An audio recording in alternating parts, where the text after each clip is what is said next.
क्या लॉफुल था जब लोगों के ऊपर स्नाइपर राइफल से गोली चलाई गई थी?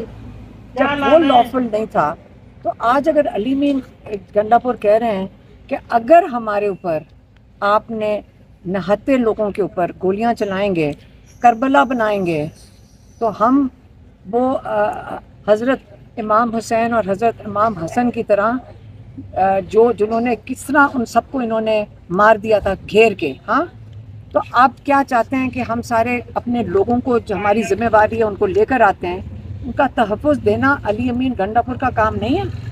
वो कैसे तहफ़्फ़ुज़ देगा? तहफ़्फ़ुज़ अपने डिफेंस में, अपने सेल्फ डिफेंस के अंदर तो क्यों नहीं वो करेंगे? क्योंकि जो गोलियां चलाने वाले वो क्या आपके सामने नज़र आ रहा है कि उन्होंने लीगल काम किया था? उन्होंने दहशतगर्दी की थी लोगों के ऊपर, अपने निहत्ते लोगों को मारना दहशतगर्दी थी।